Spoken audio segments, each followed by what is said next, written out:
Ya Allah. Terus bagaimana hubungan dengan anak saya yang sekolah di pesantren? Pak, ini mau Mungkin dia bisa nanya bolak-balik untuk harokat Terima kasih seperti Bapak. pada Assalamualaikum surat An-Nisa warahmatullahi wabarakatuh. 164. Ini adalah Assalamualaikum warahmatullahi wabarakatuh. Alhamdulillah hamdan katsiran thayyiban mubarakan fi kama yuhibbu rabbuna wa yarda. Pemirsa Fatwa TV, nah ini malam Jumat ya. Malam Jumat pada Zulhijjah pada tanggal 2 ya, masuk tanggal 3 ya sekarang ya insyaallah ya. Baiklah, kita bertemu lagi di program live interaktif Jalan Lurus atau live interaktif bertemakan akidah. Nah, program ini sudah cukup lama ya, dan diasuh oleh Al-Ustadz Dr. Abdullah Roy Hafizahullah Ta'ala. Nah, begitu. Dan acara ini juga dirilai oleh radio-radio anggota RTVC. Ya, ada sekitar 10 radio dan ada satu lagi radio HSI juga insya Allah merelai acara ini. Nah, begitu. Nah, baiklah. Untuk itu kita tidak berlama-lama lagi, kita langsung saja Ustadznya ya. Dan Ustadz ada di mana Pak Ustadz saat ini ya? Kenapa harus berpasangan dengan Studio Jakarta? Ayo kita tanyakan langsung saja kepada Ustadznya. Assalamualaikum warahmatullahi wabarakatuh, Ustadz Zuna. Waalaikumsalam warahmatullahi wabarakatuh. Masya Allah Ustadz. Ustadz, posisi lagi di mana Ustadz? Kok menyambungnya ke Jakarta bukan di Jember? Sedang pulang kampung, Pak. Pulang kampung setia sekian lama ya Ustadz ya? Menahan diri. Iya. Pandeglang. Oh, di Pandeglang ya. Tepatnya di mana kalau pemirsa ingin tahu di Pandeglangnya ini Ustadz? Di Cimano. Cimano. Ya ada pondok, ini pondok pesantren atau gitu? Gimana Ustadz? Pesantren Riyadhus Shalihin. Masya Allah, di pesantren Riyadhus Shalihin, Masya Allah. Kerap kali Ustadz mengunjungi tempat tersebut ya, Ustadz Zuna ya? Rumah Ana di sini, Pak. Rumah Ana di pondok. Wow, oh jadi pemirsa Fatwa TV dan pendengar radio, tempat tinggal Ustadz yang kedua adalah di tempat tinggal utama ya Ustadz ya, di Pondok Riyadhus Shalihin di Pandeglang ya, Banten ya Ustadz ya maksudnya ya. Oh, Masya Allah, ya Ustadz. Alhamdulillah Ustadz. Ini kami berterima kasih Ustadz. Ustadz, walaupun dalam keadaan pulang kampung, masih menyempatkan waktu untuk bertemu pemirsa Fatwa TV dan pendengar radio untuk bisa membantu memecahkan permasalahan yang sedang mereka hadapi, begitu Ustadz. Ya. Alhamdulillah. Ya Ustadz, untuk sebagai pembuka Ustadz, mohon kami dinasihati yang berkaitan kira-kira menjelang Hari Raya Idul Kurban ini, Ustaz. Baik. Bismillahirrahmanirrahim. Alhamdulillah, salatu wassalamu ala Rasulillah wa ala alihi wa sahbihi wa man wala. Allah SWT mengatakan, "Wadzakir fa inna dzikra tanfa'ul mu'minin." Dan ingatkanlah karena sesungguhnya peringatan itu bermanfaat bagi orang-orang yang beriman. Amin. Karena ikhwah dan juga para akhwat, para kaum muslimin dan juga muslimat, pemirsa Fatwa TV yang dimuliakan oleh Allah Azza wa Jalla, kita sekarang baru saja memasuki hari-hari yang sangat dicintai oleh Allah SWT. Hari-hari yang sangat dicintai. Disebutkan bahwa Nabi SAW mengatakan, "Ma min ayyam al-amalus salihu fihinna ahabbu ilallah min hadhil ayyam al-asharah." Yeah. Tidak ada hari amal soleh di dalamnya lebih dicintai oleh Allah daripada 10 hari ini. Dimaksud adalah 10 hari yang pertama di bulan Dzulhijjah. Ini menunjukkan tentang keutamaan hari-hari yang sedang kita lalui bersama. Dan menunjukkan tentang keutamaan beramal soleh di dalam. Dan beliau mengatakan ahabbu ilallah, yang paling dicintai oleh Allah. Dan masing-masing kita ingin melakukan amal soleh yang dicintai oleh Allah Azza wa Jalla,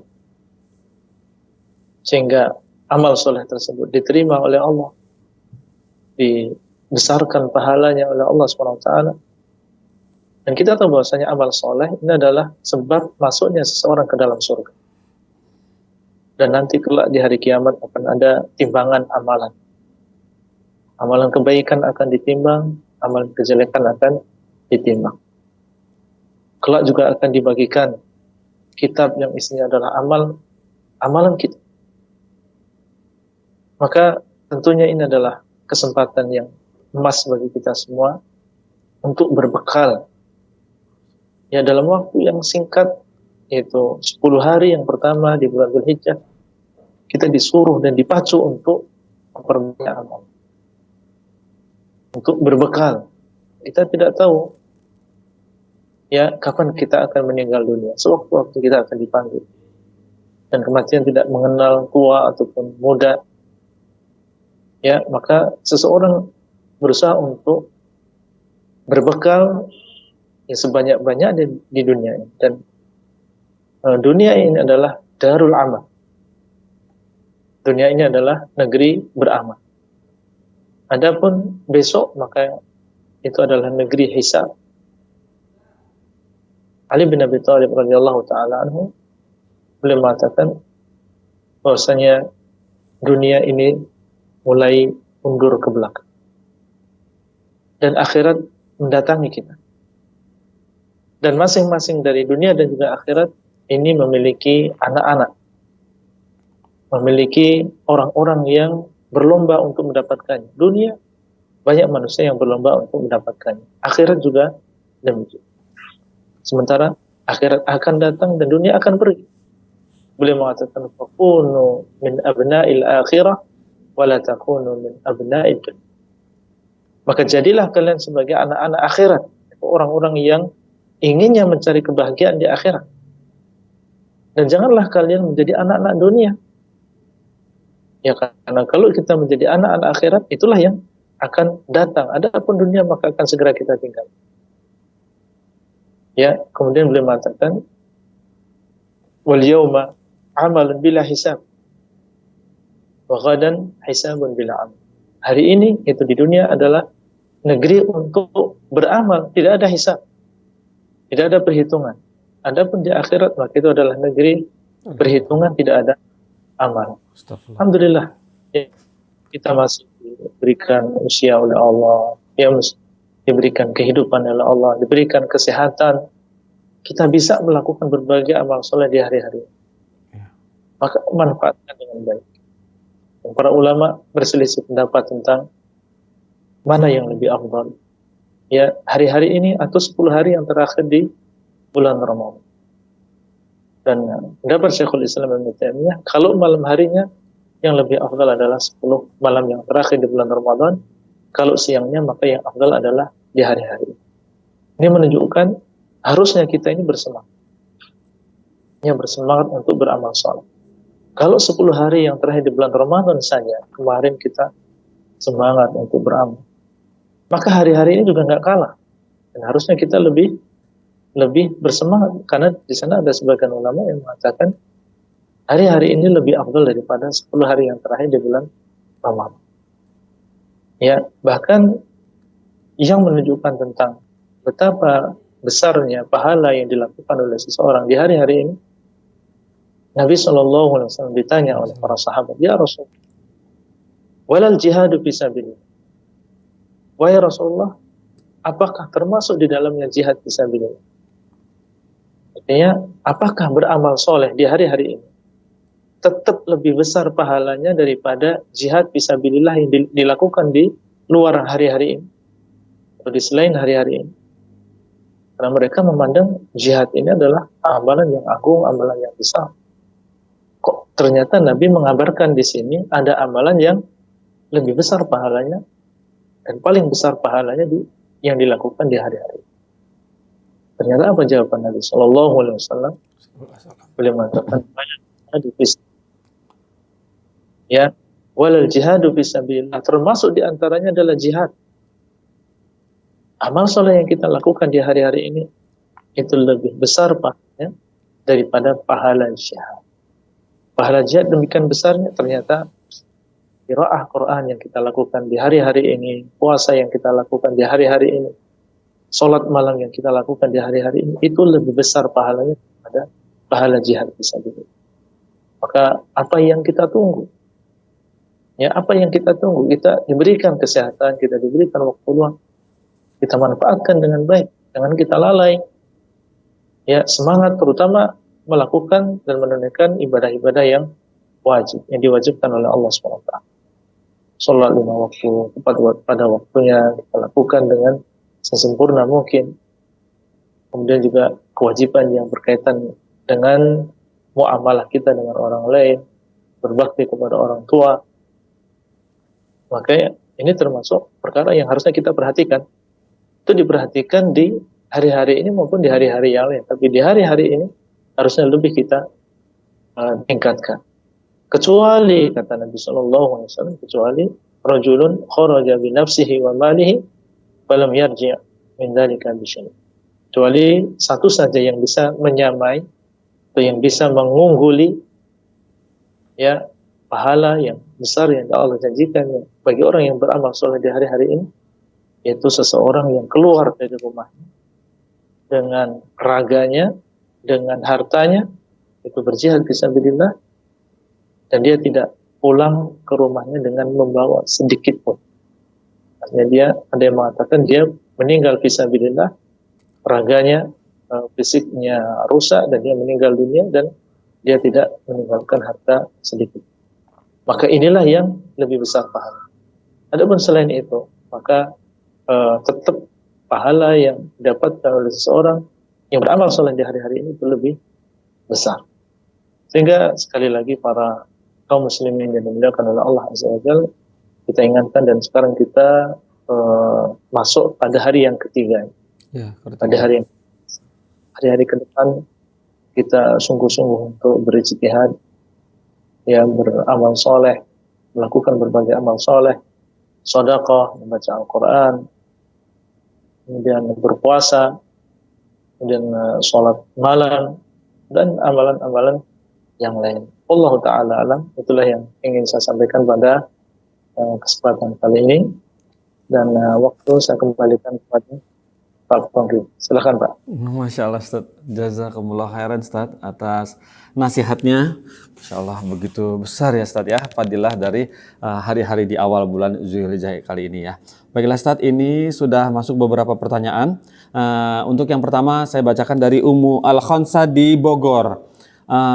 Pertanyaan seperti ini. Assalamualaikum warahmatullahi wabarakatuh Ustaz Roy.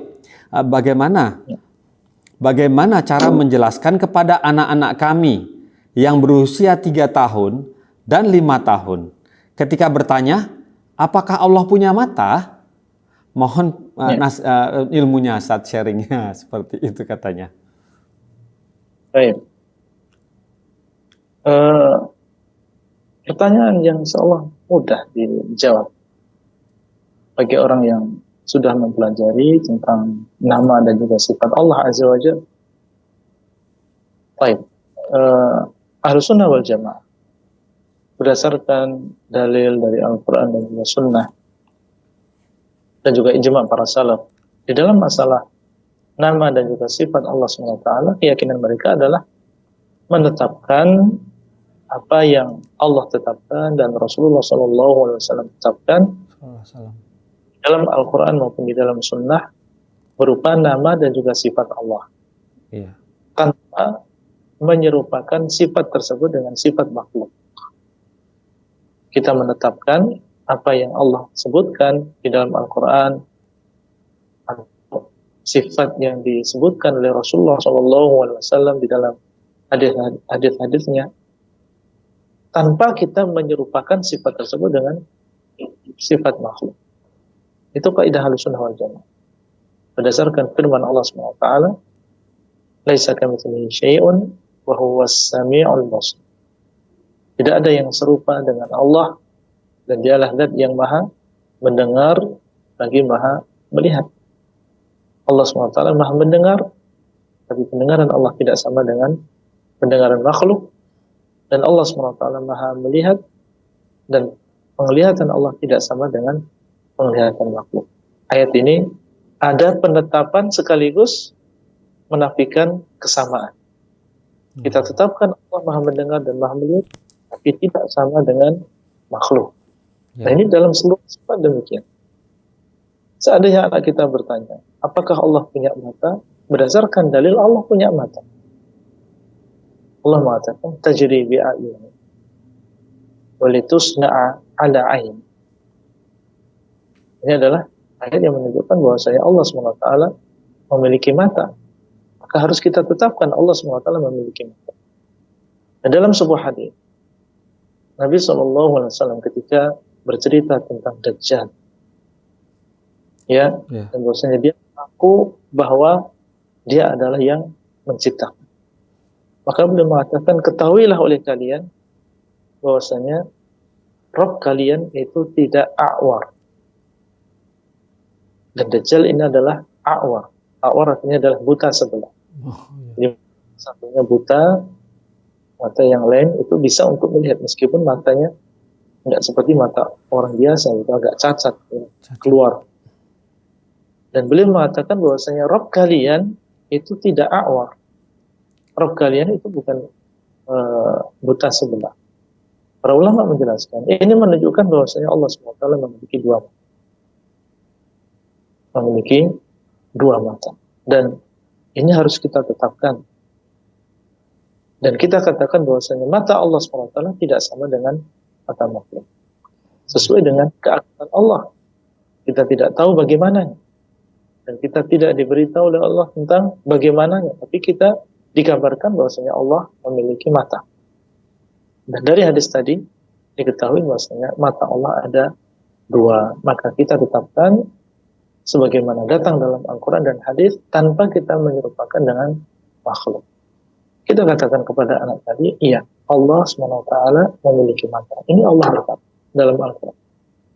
Ya, Allah kabarkan dalam Al-Quran. Dan siapa yang lebih tahu tentang diri Allah daripada Allah? Karena Allah yang lebih tahu. Allah kabarkan, Allah punya mata. Dan Nabi Muhammad SAW Allah mengabarkan juga bahwa Allah punya mata. Ya. Tapi kan bahwasanya mata Allah tidak sama dengan mata kita, Dek. Atau nak. Ya, karena mata Allah sesuai dengan keagungan Allah. Kita nggak pernah lihat Allah. Tapi Allah mengabarkan tidak ada yang serupa dengan Allah. Ya, jadi nggak ada yang sulit sebenarnya untuk mengajarkan nama dan juga sifat Allah kepada anak-anak kita. Ya. Masya Allah, Ustaz. Dan untuk yang lain itu sama, ya. Tadi ditanyakan tentang sifat apa tadi? Sifat mata, terus hanya itu saja. Mata, bagaimana cara menjelaskannya gitu. Iya. Itu saja. Jadi kita kan sudah belajar nama dan juga sifat Allah. Apa yang sudah kita pelajari itu merupakan nama dan juga sifat Allah. Kita tetapkan tanpa kita menyerupakan. Ya. Barakallahu fiik. Muafiq barakallahu Ustaz. Masya Allah, jazakumullahu khairan, astagfirullah.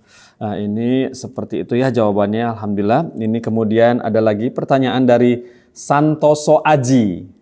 Santoso Aji bertanya seperti ini, panggilannya Santo, seorang pedagang di Provinsi Bali. Begini pertanyaan, Assalamualaikum warahmatullahi wabarakatuh Ustadz Roy. Bolehkah saya bertanya, kira-kira bolehkah saya berdoa, bertawasul dengan pahala sedekah? Dan kalau boleh, apakah pahala sedekah kita akan habis dan kita tidak mendapatkan bagian pahala sedekah nanti di akhirat? Ya. Mohon penjelasannya. Baik, Bapak Santo, seorang pedagang di Bali. Beliau bertanya tentang bertawasul dengan pahala sedekah atau pahala sedekah. Ini termasuk ya, bertawasul dengan amal soleh. Ini termasuk tawasul yang disyariatkan.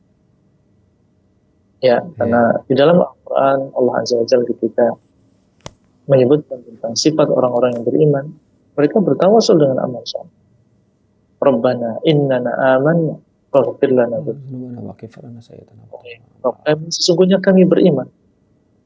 Ini tawasul. Sesungguhnya kami ini beriman ya Allah, maka ampunilah dosa kami. Berarti bertawasul dengan imannya supaya Allah SWT mengampuni dosa. Kemudian juga Rabbana innana sami'na munadiyan yunadi lil iman an aminu bi rabbikum fa amanna Rabbana faghfir. Wahai Rabb kami mendengar ada orang yang menyeru kami untuk beriman. Maka kami pun beriman. Ini sama, ini juga termasuk bertawasul dengan iman. Dan dalam hadis Nabi SAW ketika menceritakan ada 3 orang yang mereka qadarullah terkena musibah, masuk ke dalam gua dan tertutup batu yang besar, dan masing-masing berdoa kepada Allah Azza wa Jalla dengan menyebutkan amal soleh yang menurut dia itu adalah amal soleh yang paling ikhlas yang dia lakukan. Satunya menyebutkan tentang birrul walidain, baktinya dia kepada orang tua. Satunya menyebutkan tentang bagaimana dia meninggalkan zina karena Allah, takut kepada Allah. Satunya menyebutkan tentang amanah, bagaimana dia menjaga uang yang menjadi hak pekerja. Akhirnya Allah SWT mengabulkan doa ketiganya dan mereka bisa terlepas dari musibah. Ini menunjukkan tentang disyariatkannya seseorang untuk bertawasul dengan amal soleh. Ini termasuk tawasul yang masyru', yang diperbolehkan, yang disyariatkan. Nah, termasuk diantaranya adalah sedekah. Ya, kalau memang kita pandang, ya bahwasanya sedekah yang kita lakukan ini adalah yang paling baik, yang paling ikhlas yang kita lakukan. Mungkin sedekah yang tidak dilihat oleh orang lain, dan kita rutin untuk melakukannya. Ya, dan kita mendapatkan di dalam diri kita ya ketulusan, keikhlasan. Kita berharap itu adalah yang paling diterima oleh Allah Azza wa Jalla. Kemudian seseorang tertimpa misalnya musibah atau sakit dan dia berdoa, ya Allah, dengan sedekahku yang aku lakukan selama ini, yang aku berikan kepada fulan, aku berikan pihak tertentu, kalau memang ikhlas karenamu ya Allah, maka sembuhkanlah, maka mudahkanlah urusan. Boleh yang demikian. Dan yang demikian tidak mengurangi pahala, tidak mengurangi pahala sedekah. Ya, dia bertawasul dengan menyebutkan amal solehnya yang dia anggap itu adalah yang paling ikhlas, maka ini tidak mengurangi pahala. Jadi adalah tawasul yang disyariatkan dan pahalanya insya Allah di sisi Allah tetap dan tidak terkurangi dengan sebab tawasul tadi. Wallahu ta'ala a'lam. Masya Allah Ustaz, jazakumullah khairan Ustaz atas nasihatnya dan jawabannya, juga sharing ilmunya kepada kami.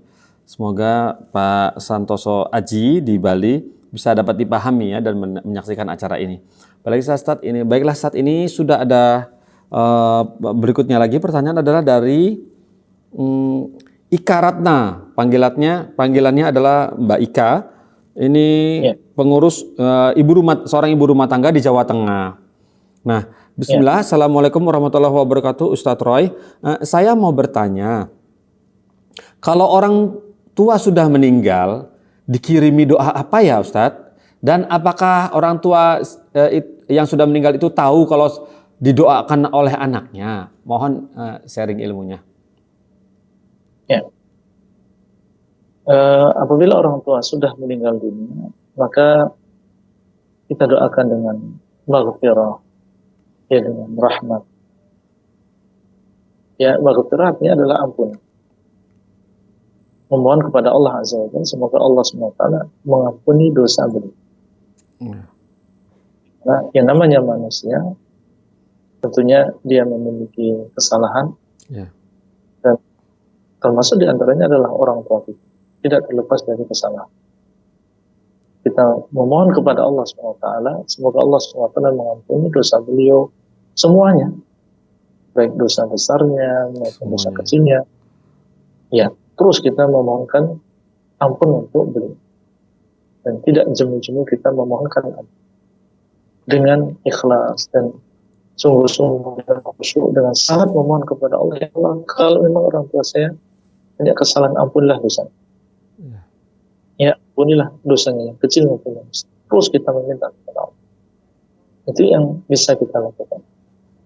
Dan disebutkan di dalam sebuah hadis, akan didatangkan seseorang di hari kiamat dan dia masuk ke dalam surga, ternyata dia memiliki derajat yang tinggi di dalam surga.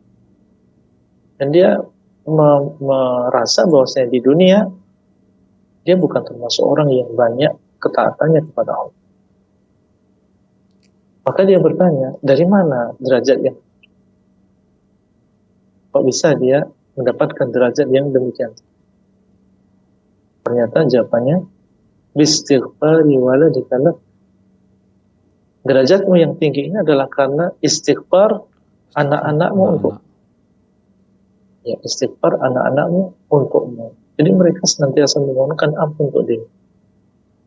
Ini menunjukkan bahwasanya istighfar seorang anak untuk orang tuanya ini perannya besar sekali. Oleh karena itu, kalau memang kita ingin berbakti untuk kedua orang tua kita setelah mereka meninggal dunia, ini diantaranya yang bisa kita lakukan, yaitu dengan memohonkan ampun untuk kedua orang tua. Semoga dengan sebab itu Allah SWT mengangkat derajat mereka. Ya, demikian pula doa dengan rahmat. Ya, doa dengan rahmat, dengan kasih sayang Allah SWT.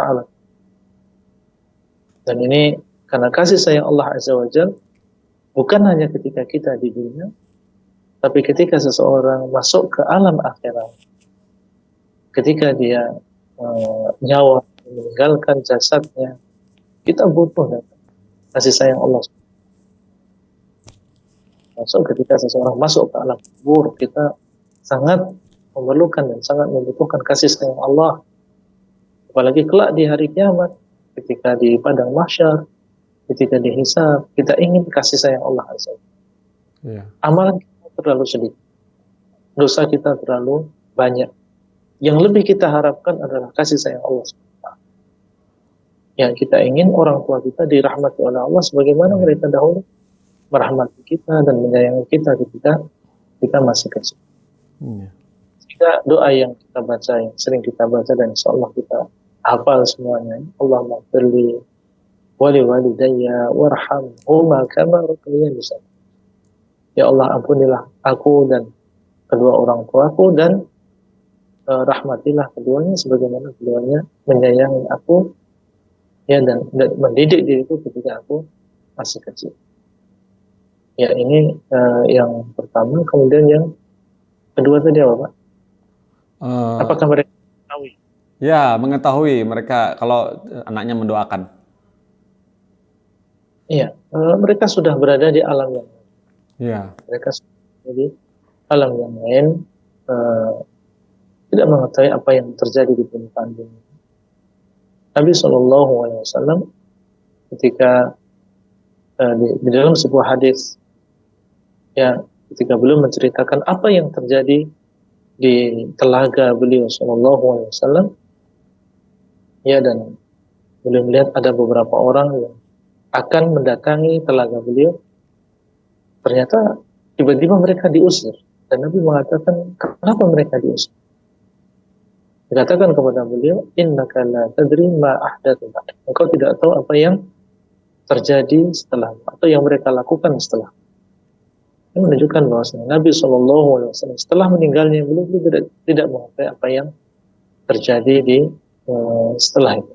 Yeah. Apalagi yang lain, termasuk di antara orang tua kita dan yang lain tidak mengetahui apa yang terjadi di permukaan bumi. Kita berada di alam dan mereka berada di alam yang lain. Nah, Allah. Baik, Masya Allah Ustaz. Jazakumullah khairan Ustaz atas ilmunya yang sudah di sharing kepada kami di sini. Baiklah, saat ini sudah masuk penelpon, bisa kita sapa boleh Ustaz ya? Ya. Ya. Assalamualaikum Fatwa TV. Waalaikumsalam warahmatullahi wabarakatuh. Baiklah, dari siapa di mana nih? Dari Abu Abdillah dari Purworejo, Jawa Tengah. Ya, Abu Abdillah Purworejo, Jawa Tengah. Silakan. Assalamualaikum warahmatullahi wabarakatuh. Assalamualaikum warahmatullahi wabarakatuh. Ustadz dan keluarga Guru Fatwa TV selalu dalam kesehatan dan keberkahan. Amin. Ustadz Afan, Ustadz mau tanya Ustadz, yang dimaksud dengan kufur i'rad itu bagaimana Ustadz? Apakah seorang itu ketika dia bangun tidur kemudian yang terbayang-bayang di pikirannya atau yang jadi tujuannya itu nyari duit itu apakah bisa masuk kriteria itu Ustadz? Ya. Apa Ustaz? Ya. Baik. Ya, pertanyaan dari Abu Abdillah di Purworejo tentang pengertian kufrul i'rad, yaitu kekafiran karena berpaling. ya, karena berpaling. Maksudnya adalah dia tidak mau mengenal agama, tidak mau mempelajari agama, dan tidak mau mengamalkan isinya. Tidak mau mengenal agama ya. Tidak mau mengenal agama, tidak mau mempelajari agama, dan dia tidak mau mengamalkan isi. Iya. Maka dengan kufrul i'rad. I'rad. Ya. Dan Allah SWT mengatakan walladzina kafaru amma unziru mu'ridun. Dan orang-orang yang kafir dari peringatan mereka berpaling.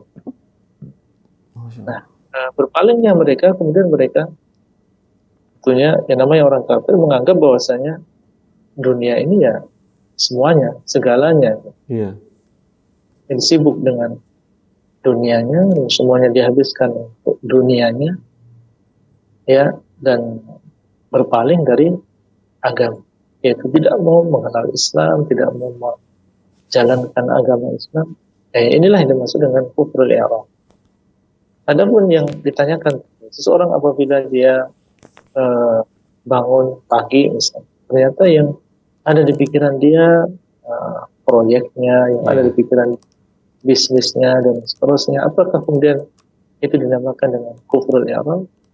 Tidak, ya, belum tentu ya. Memang orang yang kafir dan dia berpaling biasanya ya mereka sibuk dengan dunianya gitu. Tapi belum tentu seorang yang sibuk dengan dunianya, dia sampai demikian perhatian dia terhadap dunianya, kemudian dia langsung dikatakan dia telah kufur. Itu termasuk lemah iman.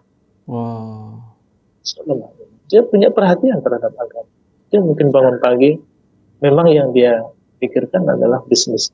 Iya, bisnis. Tapi dia mungkin baca Quran, setelah sholat subuh dia mungkin berzikir, mungkin dia berdoa.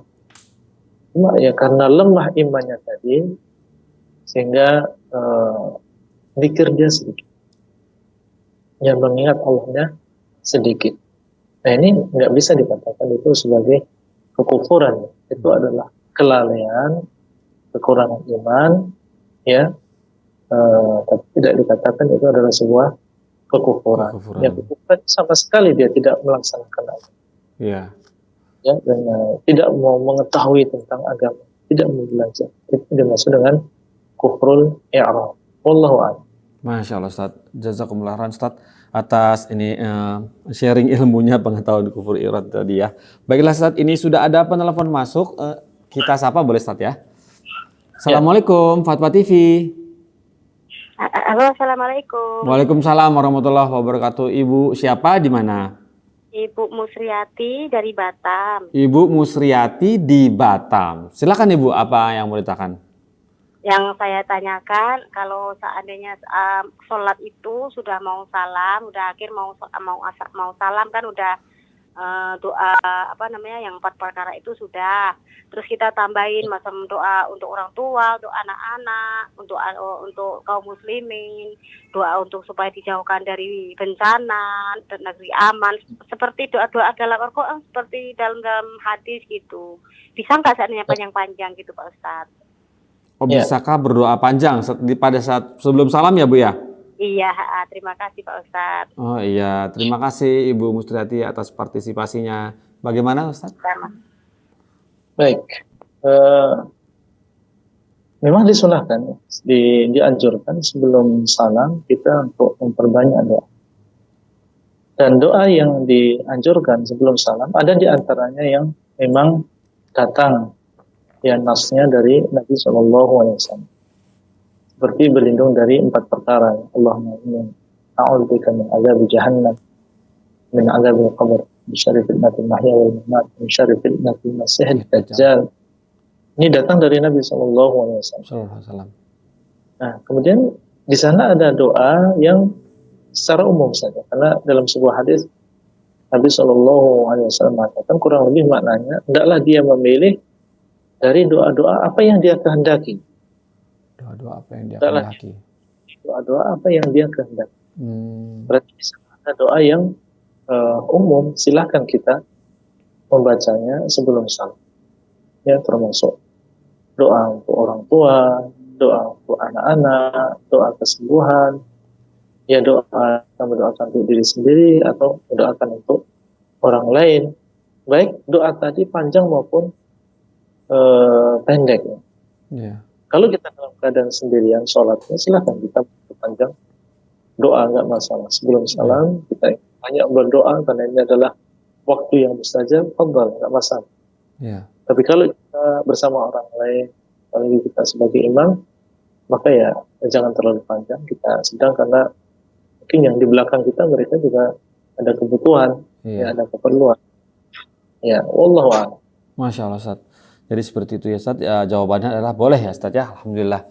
Baiklah, Ustaz. Ini ada pertanyaan dari Sulawesi Selatan, Bugis, seseorang hamba Allah. Seperti ini pertanyaannya. Assalamualaikum warahmatullahi wabarakatuh, Ustadz Roy. Saya mau bertanya, bagaimana menyikapi teman saya yang mengatakan tauhid saya itu bermasalah karena saya mengatakan padanya tidak boleh mencela pemimpin. Nah, dan lantas teman saya ini berdalil dengan dengan ayat An-Nahl ayat 36 yang dia mengatakan saya tunduk kepada pemimpin tauhid. Mohon bagaimana saya menyikapi hal ini ya Ustadz? Jazakumullah khairan. Iya, ini ucapan yang jelas salah ya. Dia mengatakan bahwasanya ketika kita taat kepada pemimpin berarti kita taat kepada tauhid. Ini jelas memutar balikkan kenyataan. Itu di dalam Islam diperintahkan oleh Allah Azza wa Jalla untuk taat kepada pemimpin. Ya ayyuhalladzina amanu athi'ullaha wa athi'ur rasul wa ulil amri minkum. Ya, kita disuruh untuk mentaati penguasa kita, pemimpin kita. Dan Allah mengatakan wa ulil amri minkum, dan pemimpin kalian. Kalian di sini kembali kepada kaum muslimin. Artinya selama dia adalah seorang muslim dan dia adalah penguasa kita, pemimpin kita, kewajiban kita adalah mentaati beliau. Justru ketaatan kita kepada pemimpin adalah kesempurnaan tauhid kita. Ya, ketaatan kita kepada pemimpin adalah termasuk kesempurnaan tauhid kita. Karena Allah SWT yang menyuruh wa ulil amri minkum. Ya, dan kita bertauhid kepada Allah, mengesahkan Allah dalam ibadah, mentaati Allah. Di antara ketaatan kita kepada Allah adalah ketika kita mentaati pemimpin kita. Dan Nabi SAW mengatakan, man ata'al amir faqad ata'ani, wa man ata'ani faqad ata'a Allah. Barang siapa yang mentaati amirnya, yaitu penguasanya, maka dia telah mentaati aku. Dan barang siapa yang mentaati aku, dia telah mentaati Allah. Berarti orang yang mentaati pemimpinnya, seorang muslim, maka dia telah menyempurnakan tauhidnya. Bukan justru mengatakan kurang tauhidnya, justru termasuk kesempurnaan dalam bertauhid. Dan sebaliknya orang yang bermaksiat atau membangkang kepada pemimpinnya, memberontak kepada pemimpinnya apalagi, maka ini menunjukkan tentang kurangnya tauhid. Oh gitu. Tauhid. Makanya tadi saya katakan ini membolak-balik. Justru orang taat kepada pemerintah, kepada penguasa muslim, maka inilah orang yang menyempurnakan tauhid. Dan sebaliknya orang yang memberontak dan membangkang kepada pemerintahnya, maka ini berkurang tauhidnya. Kemudian kalau dia mengatakan pemimpin adalah pemimpin tauhid, apa yang dia maksud dengan pemimpin tauhid? Ya, karena kalau memang yang dimaksud adalah karena dia tidak berhukum dengan hukum Allah misalnya, maka para ulama telah memperinci tentang masalah berhukum dengan selain hukum Allah, tidak diitlaqkan atau dimutlaqkan bahwasanya dia kemudian keluar dari agama Islam. Kalau memang dia meyakini bahwasanya selain aturan Islam, selain ajaran Islam itulah yang lebih baik daripada ajaran Allah, lebih baik daripada agama Allah, maka inilah yang mengeluarkan dia dari agama Islam. Atau dia meyakini bahwasanya aturan tadi sama dengan agama Allah, sama dengan ajaran Islam, Padahal itu buatan manusia, maka ini juga mengeluarkan dia dari agama Islam. Tapi yang ketiga, seandainya dia sebagai seorang muslim meyakini bahwa agama Islam itulah yang lebih baik, aturan Allah itulah yang lebih baik, tapi dia melaksanakan aturan manusia karena hawa nafsu yang ada di dalam diri, karena dunia yang dia inginkan, dia ingin jabatan, dia ingin harta, maka yang demikian hukumnya sama dengan orang yang berbuat maksiat. Itu tidak keluar dari agama Islam. Dan ini banyak orang Islam, dia tahu tentang ajaran Allah itu yang yang sempurna, yang paling sempurna. Tapi dia karena hawa nafsunya dia mengikuti aturan-aturan manusia, sehingga tidak bisa dikatakan kemudian orang yang mentaati seorang pemimpin muslim yang mungkin dia punya kekurangan, dia mungkin berbuat maksiat, ya, mungkin dia melakukan kefasikan atau bahkan melakukan kebid'ahan, ya. Tapi ketika kita mentaati dia, yang kita taati pun dalam perkara yang diperbolehkan, dia berbuat maksiat, ya, dia berbuat maksiat misalnya, melakukan kesalahan, tapi kita tidak mentaati dia dalam kesalahan dia. Ya, yang kita taati perkara yang memang diperbolehkan di dalam syariat. Maka bagaimana dikatakan bahwasanya ya kita tauhidnya kurang atau kita mengakukan tauhid misalnya. Ya, maka ucapan-ucapan seperti ini adalah syubhat, dan seorang muslim bisa berusaha untuk menjaga hatinya dari syubhat dan terus memperkuat dirinya dengan ilmu. Dan kalau memang dirinya merasa lemah, kita jauhi orang-orang yang seperti itu. Karena khawatirnya kalau syubhat itu kita dengar dan masuk ke dalam hati kita, nggak bisa keluar. Lemahnya hati kita, dan ini banyak ya orang yang bermudah-mudahan mendengarkan syubhat dari orang lain, bertahun-tahun nggak bisa keluar itu syubhat. Ya, terus menghantui dirinya. Jadi bahaya. Ya, kita berusaha untuk menjaga diri kita dari syubhat-syubhat tadi. Dan di antara doa Nabi Shallallahu Alaihi Wasallam sebelum kita keluar, di antaranya Allahumma inni a'udzubika an adilla aw udhal. Aku berlindung kepadamu ya Allah dari tersesat ataupun disesatkan oleh orang. Oh iya, Masya Allah. Caranya adalah mendengar syubhat seperti ini. Wallahu a'lam. Masya Allah Ustaz. Jazakumullah khairan Ustaz atas nasihatnya. Penting sekali itu doa itu ternyata ya, Masya Allah. Baiklah Ustaz. Ini ada juga pertanyaan Ustaz berikutnya dari Umi Zaza. Seorang guru di Provinsi Lampung Ustaz. Lahir tahun 67. Berarti usianya 52 ya. Ya, baik. Pertanyaan seperti ini. Assalamualaikum warahmatullahi wabarakatuh Ustaz Roy. Mohon pencerahannya, bagaimana cara menguatkan hati menghadapi orang-orang yang tidak suka ketika kita menyampaikan sesuatu yang benar, seperti tentang riba, tentang hijab, tentang musik, tentang nyanyian. Bagaimana kita menghadapi orang-orang yang tidak suka ketika kita menyampaikan hal-hal itu? Ya, di antaranya yang pertama perlu kita pahami bahwasanya sunnatullah.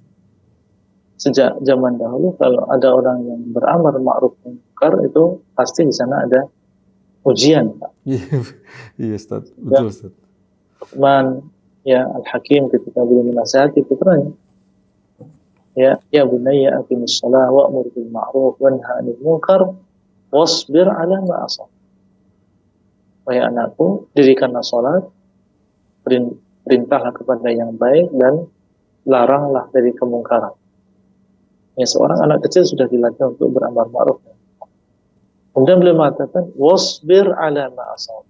Dan engkau bersabar atas apa yang menimpa.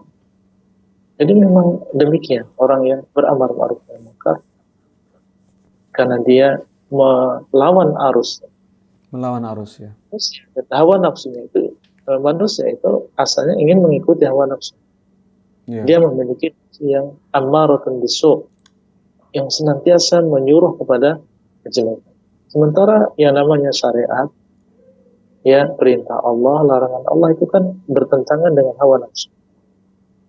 Nabi SAW mengatakan, huffatil jannah bil makan, wa huffatin nar bisyahwat.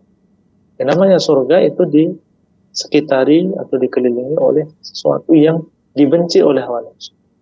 Iya. Kalau ingin masuk surga, kita harus melawan hawa nafsu tadi, sehingga masuk ke dalam surga. Dan yang namanya neraka itu dikelilingi oleh syahwat yang menarik manusia. Ya, makanya perlu kita pahami sebelum kita beramar ma'ruf nahi munkar, ya resikonya kita akan dicela, akan dikatakan memang demikian sunnatullah. Sunnatullah. Jadi kalau kita sudah tahu yang demikian, insyaallah ini termasuk di antara hal yang menguatkan hati kita. Oh ya, saya akan beramar ma'ruf. Kalau dia menerima, alhamdulillah.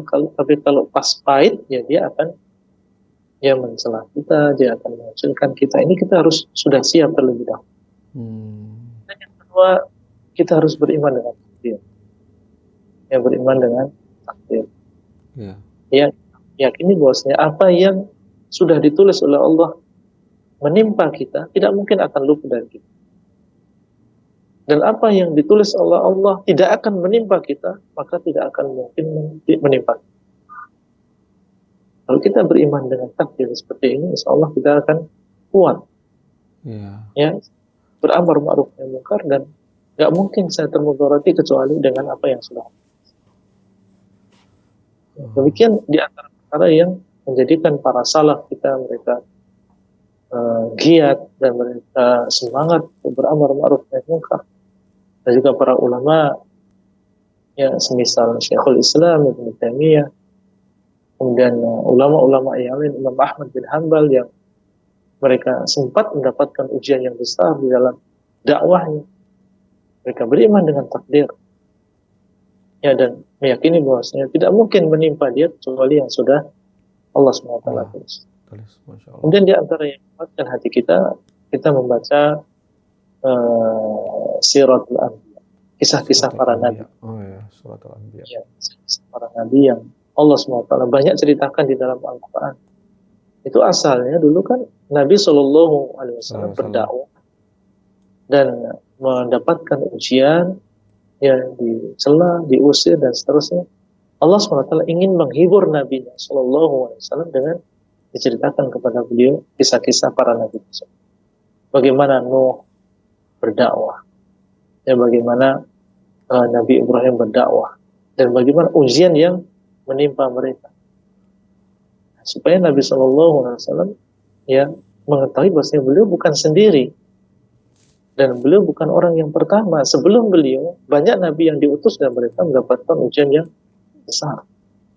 Ini kisah-kisah yang seperti ini di antara hal yang bisa menguatkan hati kita, insya Allah, untuk terus berdakwah fisabilillah.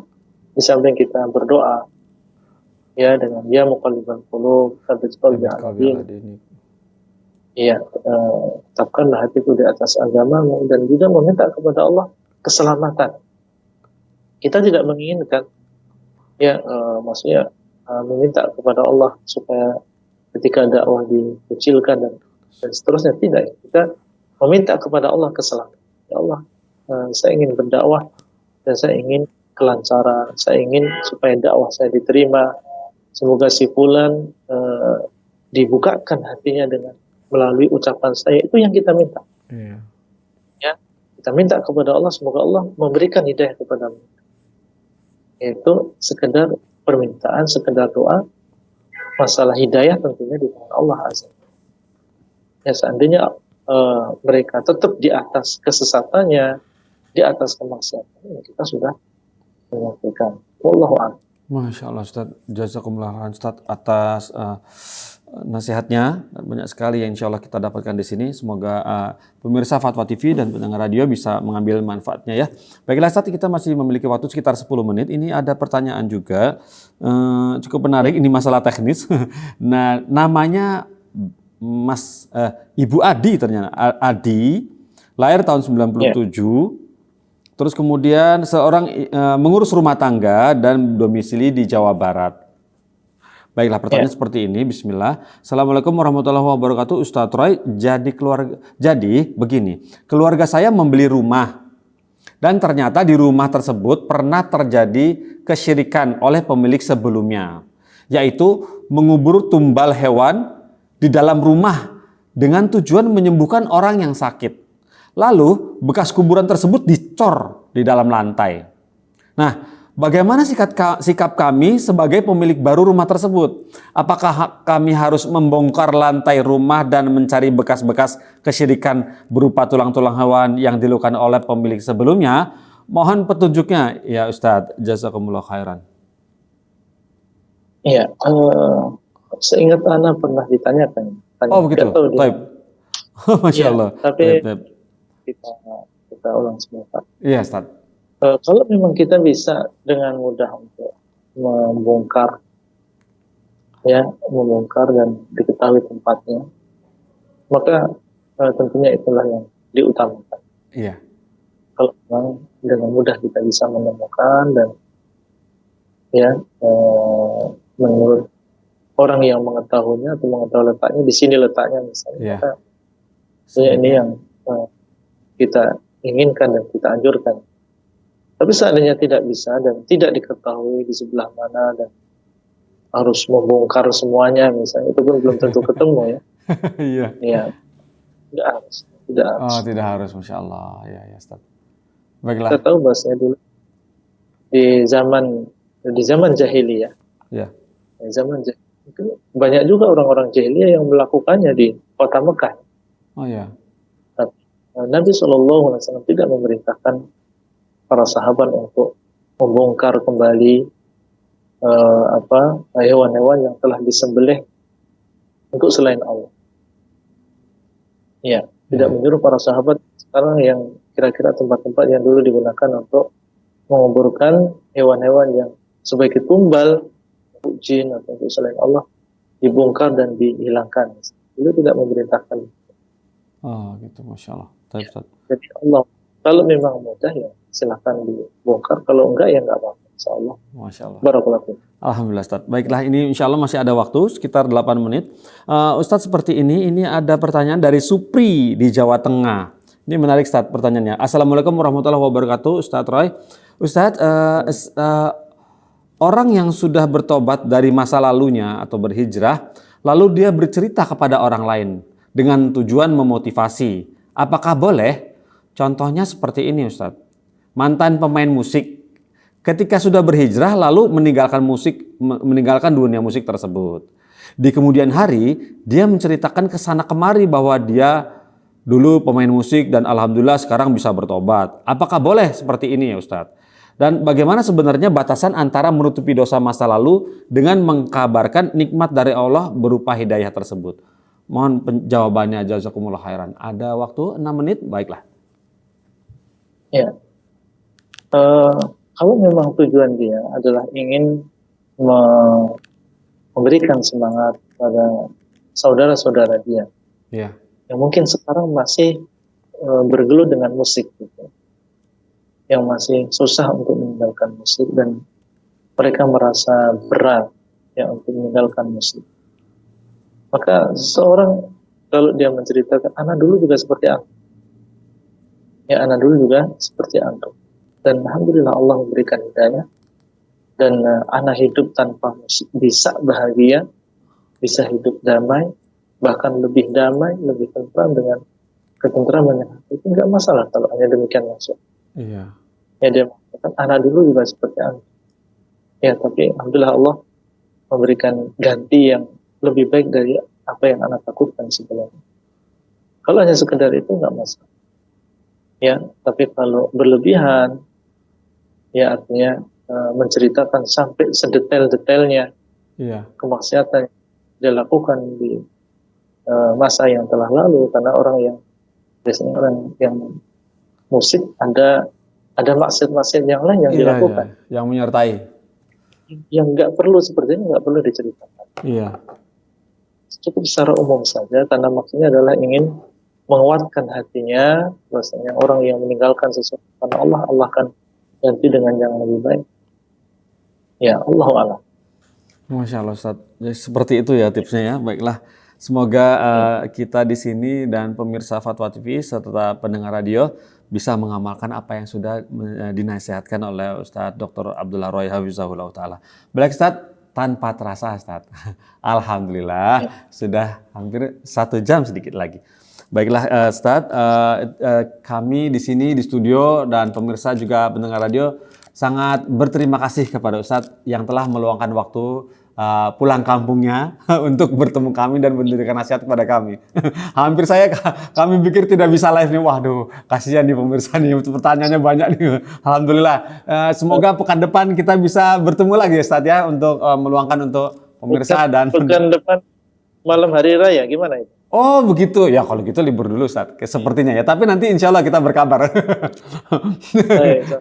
Kita insya Allah bertemu dengan bakar sate seperti itu. Boleh. Boleh ya Ustadz ya.